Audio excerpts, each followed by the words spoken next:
Steph, you are one of the most cynic people in the industry, a downright cancer to game journalism. Your entire gimmick of hyper-rant and hyperbolic critic always comes off as shallow, something out of the mouth of someone who has no real knowledge on game developing. You live and feed out of the polemic that you know your senseless rambling makes, the very definition of an attention whore. You claim you help the industry when you report things like crunches and misconduct, but in fact, you only steal material and news from people that does this much better and precise than you, all while spreading a ton of toxicity with your ridiculous character/persona of hypercritic that only makes game culture worse.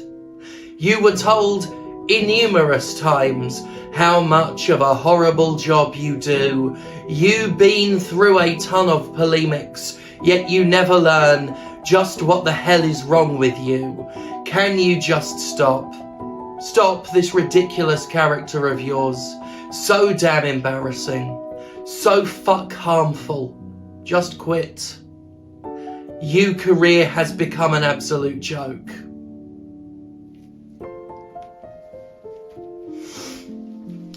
It's my birthday today. We kicked off 2022 with an episode about Square Enix, specifically regarding the corporately creepy missive published by President Yoichi Wada that promised a video gaming future plagued by NFTs, cryptocurrency, and the horrible concept of play to earn. It is only fitting, then, that we start 2023 in a similar fashion, once again digging with tiny little criticism forks into the slime-slick tide of the slavering beast that is Japan's answer to Electronic Arts. Square Enix, the shameless, arrogant, desperately avaricious edifice of profit-driven human embarrassment. Look, I just really love shitting on Square Enix, okay?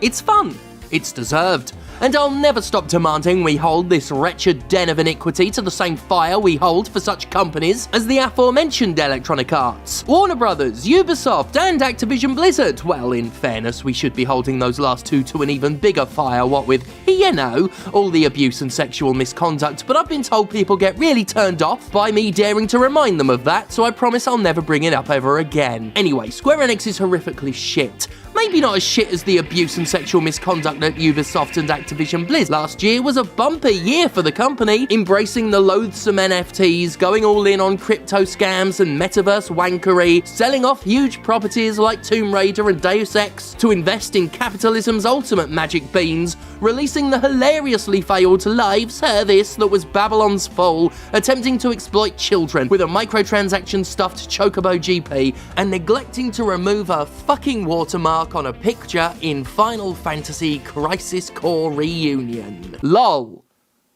Fucking lol though. Among that list of fuckery, and I'm sure there was even more in 2022 that I've forgotten, like so many in-game watermarks, the two items I want to dedicate our time together to this week is Babylon's Fall and Chocobo GP. Specifically, what became of them following their launch and, presumably, their failure to rake in the cheap, cynical, lazy, ill-gotten profit that Square Enix planned to sloppily hump out of their customers. We touched on this fate a little in our last episode, the top 10 shittiest games of 2022, where both Babylon's Fall and Chocobo GP got the of a listing. I think it's an important enough situation that it warrants a full video, because these two games, alongside a third one that shared an identical demise, indicates a pattern of behaviour from Square Enix, one that reflects attitudes across the entire industry and does a fantastic job of proving everything I've said about publishers trading on trust, so-called live services, and the fact that, well, the game industry is just run by duplicitous wankers who would lie to a 3-year-old about its mother dying if there was $5 in it for them.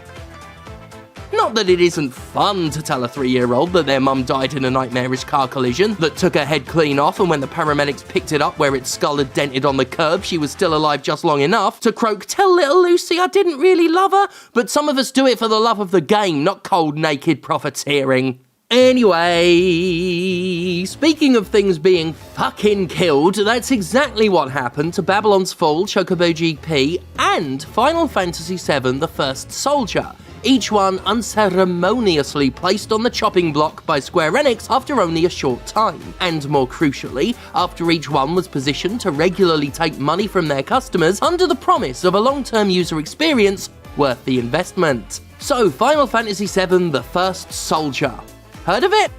If you haven't, don't worry, you're not missing much, because in less than 10 days from the publication of this video, Square Enix is shutting it down. Released on November 17th, 2021, The First Soldier hit every branch on its descent from the cynical video game gravy train tree. It was a battle royale game released on iOS and Android at least a year after battle royales had started to run their course, spinning off of a game Square Enix hasn't stopped pathetically milking for years. I can't say I played it, but clearly not many people can, because it was out for only 14 short months before Square Enix pulled the plug. Admittedly, it lasted longer than the other two games hit with the same hammer, but even so, it's a laughably short period of time for a game designed around perpetual replayability and dependent on continued developer support to be worth a fucking shit. It is with a heavy heart that we are announcing the end of service for Final Fantasy VII The First Soldier, stated the game's Twitter account with a solemn JPEG. TM. We will be ending service at 0700 UTC on January 11th, 2023. Despite all our efforts to bring you regular updates with fresh and exciting content, we haven't been able to deliver the experience that we were hoping to, and that you all deserve, so we have made the extremely tough decision to end service for Final Fantasy VII The First Soldier. Naturally, like the other two games, and indeed most of what Square Enix squirts out these days, there was a premium currency that had to be discontinued alongside the game. After the announcement of its shutdown, The First Soldier stopped selling the hilariously named Shinra credits, with any poor suckers who'd been duped into already buying them able to spend the little millstones until January 11th. Shinra credits. Missed the fucking point of that game time and time again. Square Enix had already announced the death of Babylon's Fail. Sorry, Babylon's Fall. Before it hung the sword of Damocles above The First Soldier's head. Unlike that game, I actually have played Babylon's Fall, though I really wish I hadn't.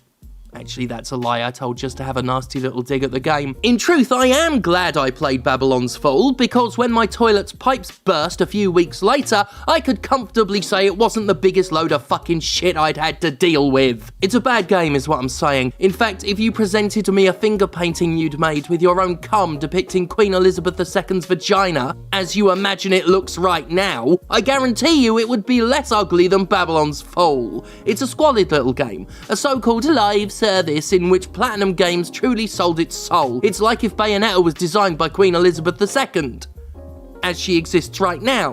A truly empty, vapid, just plain sad experience, and goddamn, this part of the script is fire! Why didn't the top 10 shittiest games entry go this fucking hard? Craig, write more scripts like this one and not last week's, you turd. Look, it's no secret that I hate Babylon's Fall, and Babylon's Fall should be grateful for that, as it's more passionate a feeling than any of the other 12 people who played it ever felt, unfucking-markable as it is. Actually, that's not fair. On its March the 3rd launch day, the concurrent player peak on Steam was 1,179 players. In May, a little over 2 months later, the game made headlines for the fact only one single solitary human was online playing it. So, you know, swings and roundabouts. Following dreadful sales and a deservedly poor critical reception, Platinum Games stated its commitment to the doomed service game, promising that despite fears to the contrary, it would not be giving up. And when a developer has to pop up a solemn JPEG promising you it's not going to give up on something you spent $60 in additional microtransactions on less than a month after you bought it, you know to have faith. No, there are no plans to reduce the scale of development on Babylon's Fall. Content up to the end of Season 2 is now practically complete, and we have started work on Season 3 and beyond. We will continue to provide new content for the game and make improvements based on player feedback, striving to keep existing players playing and attract newcomers. Yeah. A few months later, September 13th, Square Enix announced that not only would Platinum Games indeed be reducing the scale of development on Babylon's Fall, it wouldn't be developing the fucker at all. Less than a year after releasing, the supposed live service was scheduled for termination. Amusingly, I mean tragically, Babylon's Fall will officially shut down on February 28th, just 4 days before what would have been its 1-year anniversary. it literally won't have survived for a year. It's unclear how successful Chocobo GP was. Hell, it's unclear exactly why Square Enix made the sudden shock decision to kill it off. Despite not being half as bad or seemingly anywhere near as unpopular as Babylon's Fall, the Final Fantasy flavoured racing game has a slightly shorter lifespan. It released on March 10th of 2022, but support will completely end on January 6th, which is possibly the most shocking and stunning thing to have ever happened on January 6th. Chocobo GP was a good game, and that's what made it so shitfuck bad. A rock-solid, pretty fun Mario Kart-style racer, the game was pilloried for its aggressive monetization. With an excessively grindy battle pass, the financial dangling of beloved Final Fantasy characters in front of a target audience of kids, and a general oversaturation of microtransactions in general, Chocobo GP was a classic example of an otherwise quality title mutilated and vandalized by executive interests. And clearly it wasn't quite the golden egg Square Enix banked on, since it abruptly announced it was ending development and had instantly cut off sales of its Mithril premium currency, a currency that will become invalid on January 6th with the swindlers at Square Enix refusing to refund it. 3 games, 3 live services, 3 titles sold as ongoing experiences, with the battle passes, microtransactions and time investments that publishers love to associate with them.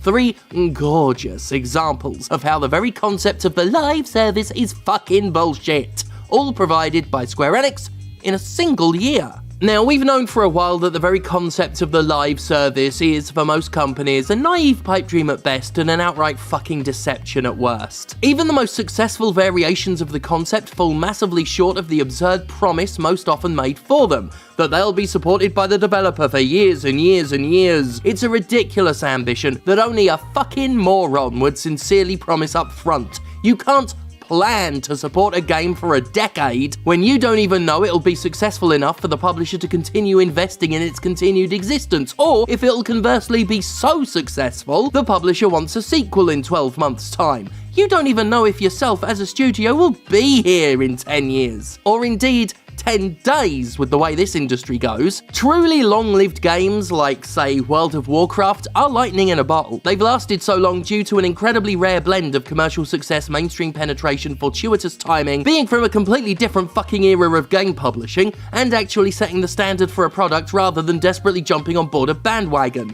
Fact is, if you're making a AAA video game and you promise to support it for longer than 2 presidential terms, you're either a fucking liar or a fucking imbecile.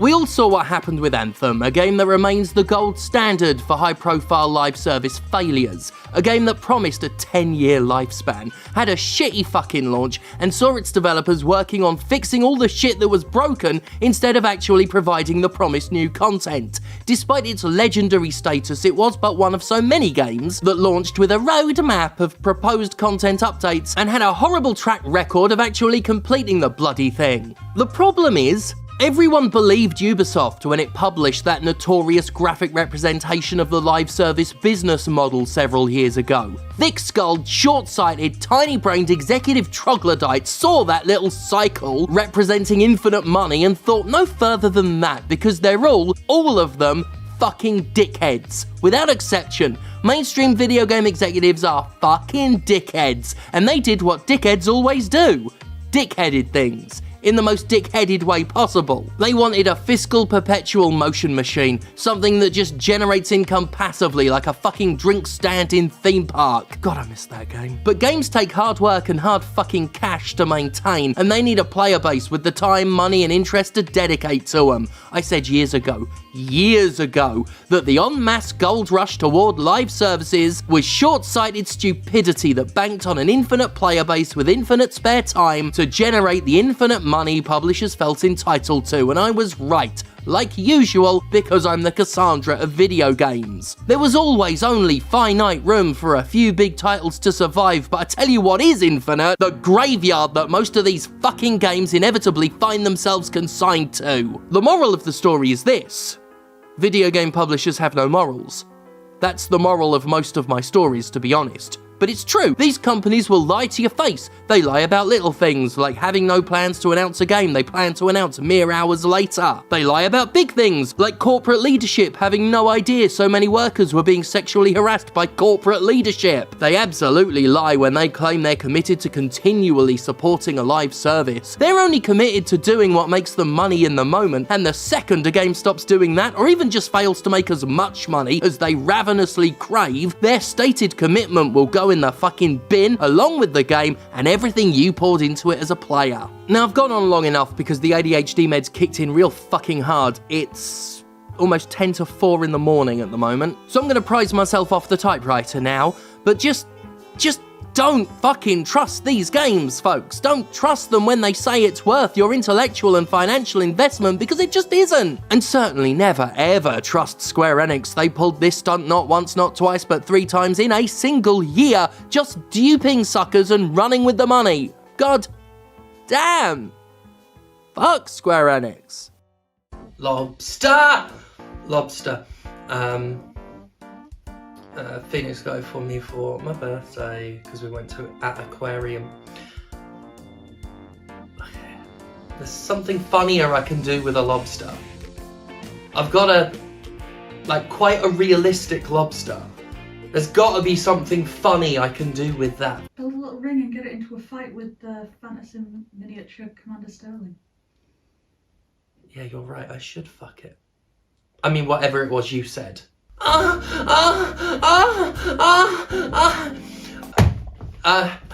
Hello everyone, welcome back to the Gymquisition. So it's the ending, sorry, the happy ending. Thank you.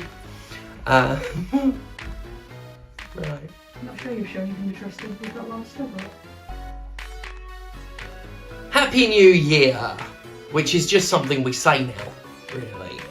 We don't mean it anymore because every year is a new fresh hell. Still, your old pal Stephanie Sterling is still here for you, ready to provide another 52 godforsaken episodes on this albatross of a channel. Ow. Oh, fuck. That really hurt. You're right, I can't be trusted with it. I can't be trusted with it. It really put me off. I slapped my hand really hard. What are you doing? Why are you behind the camera grinning like an imp, brandishing the lobster at me? I was gonna peep it into frame and make it look like the lobster was a cameraman. I was gonna be like, action. Oh, that's pretty good. Right, I can just have it watch you. I had stuff planned for this intro, folks, but it's just become lobster playtime, and I'm okay with that. Looks like it's holding your boobs a bit. Not Yeah? very well, like it's a... Oh, let me get the scale in. Yeah. There we go. I can't be trusted with a lobster. This lobster should just go.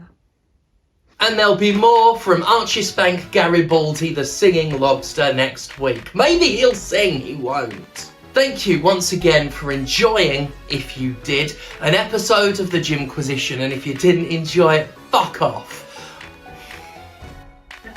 Bit harsh. Before I go, just a little bit of self-promotion. As always, thank you for supporting the show if you do at patreon.com/Gymquisition. If you don't support us, fuck off. Bit harsh. You can also check out our new Spectrum show, our latest Spectrum show. That's the wrestling promotion that myself and Phoenix co-founded and co-book, and that's at the Spectrum PW YouTube channel.